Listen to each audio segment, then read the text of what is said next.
اپنے بیٹے سے کہیں کہ میرے بارے میں سوچے بھی نہ ورنہ مار دے گا وہ۔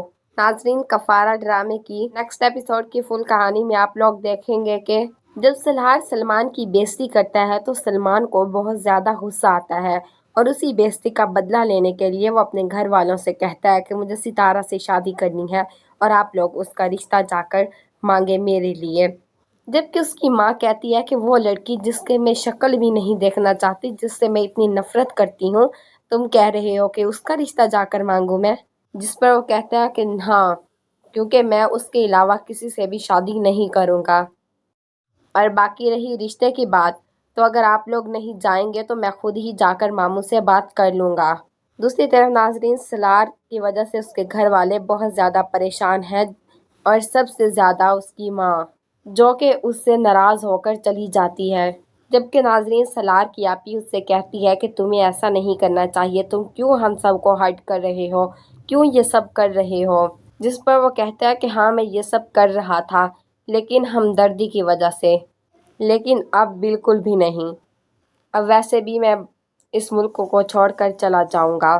ناظرین، دوسری طرف سلمان کے گھر والے پہلے تو نہیں مانیں گے، لیکن جب سلمان یہ دھمکی دیتا ہے کہ میں خود ہی ماموں سے جا کر بات کر لوں گا تو اس کی امی کہتی ہے ہاں ہاں ٹھیک ہے، ہم لوگ چلے جاتے ہیں۔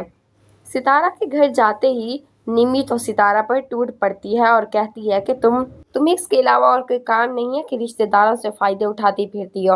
جس پر ستارہ کہتی ہے کہ تم مجھے ایک بات تو بتاؤ، ایسے کون سے رشتہ دار ہیں میرے جن سے میں فائدہ اٹھا سکتی ہوں؟ جس پر وہ کہتی ہے کہ تمہیں بالکل بھی شرم نہیں آتی، تم نے پہلے سلار کو مجھ سے چھین لیا اور اب میرے بھائی کو ہٹانے کی کوشش کر رہی ہو، تم آخر چاہتی کیا ہو؟ جبکہ ستارہ کو بھی اس بات پر بہت زیادہ غصہ آتا ہے اور وہ کہتی ہے کہ تمہیں زیادہ بڑا بننے کی ضرورت نہیں ہے، تمہارے بھائی کی شکل دیکھی ہے تم نے؟ میں کیوں اسے پٹاؤں گی؟ میں تو اس کی طرف دیکھنا بھی پسند نہ کروں اور تم کہہ رہی ہو کہ میں اس سے شادی کر لوں گی۔ جبکہ نمی ابھی تک چلا رہی ہوتی ہے اس پر۔ دوسری طرف اس کی ماں بھی ستارہ کے گھر والوں سے یہ کہہ رہی ہوتی ہے کہ اپنی اس بھانجی کو، اپنی اس بیٹی کو سنبھال کر رکھیں، لڑکے پر دوڑے ڈال رہی ہے، اس لڑکی کو بالکل بھی شرم نہیں آتی، پہلے قاسم پھر سلار اور اب یہ سلمان، اسے کہو کہ میرے بیٹے سے دور رہے۔ جبکہ ستارہ کو ان کی بات سن کر بہت زیادہ غصہ آتا ہے اور آ کر انہیں کھڑی کھڑی سنا دیتی ہے اور کہتی ہے کہ آپ نے اپنے بیٹے کی شکل دیکھی ہے؟ میں تو اس کی طرف دیکھنا بھی گوارا نہ کروں اور آپ کہہ رہی ہیں کہ میں اس کو پٹا رہی ہوں۔ جس پر وہ کہتی ہے کہ واہ بی بی واہ، تمہارے پیچھے جیسے شہزادوں کی لائن کھڑی ہے جو اس طرح بات کر رہی ہو۔ جبکہ ستارہ کہتی ہے کہ میرا منگیتر کسی شہزادے سے کم ہے کیا؟ اس پر اس کی پھپھا بھی چونک پڑتی ہیں اور نمی بھی۔ ناظرین، دوسری طرف جب ستارہ اپنی دوست کے ساتھ بازار جاتی ہے تو وہاں پر سلار آ جاتا ہے۔ سلار ان کا راستہ روکتا ہے تو ستارہ کہتی ہے کہ چلو ہم یہاں سے چلتے ہیں ورنہ یہ تو کہے گا کہ ایسے ہی میرا احسان لے لیا۔ جس پر سلار کہتا ہے کہ دیکھیں سنیں، آپ کی جو دوست ہے نا، یہ بالکل ہی بے وقوف ہے، انتہا قسم کی بے وقوف لڑکی، اور اسے یہ بھی سمجھ نہیں آتا کہ دوست کون ہے اور دشمن، یہ تو دوست اور دشمن میں فرق بھی نہیں کر سکتی۔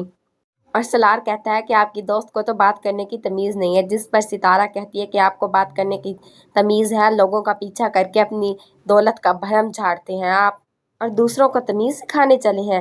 جس پر سلار کہتا ہے کہ مجھے تم سے اب کوئی ہمدردی نہیں ہے، ویسے بھی تم سے بات کرنا بھی فضول ہے، میں ویسے بھی لندن جا رہا ہوں، اب تمہاری کوئی مدد نہیں کروں گا اور نہ ہی تمہارا پیچھا کروں گا، تمہیں گھبرانے کی ضرورت نہیں ہے، اور وہ وہاں سے چلا جاتا ہے۔ جبکہ ستارہ گھر واپس آ کر بہت زیادہ روتی ہے کیونکہ اس نے اس سے کہا تھا کہ وہ اس سے محبت کرتا ہے۔ ناظرین، اگر ویڈیو اچھی لگے ویڈیو کو لائک کر دیں، چینل کو سبسکرائب کر دیں۔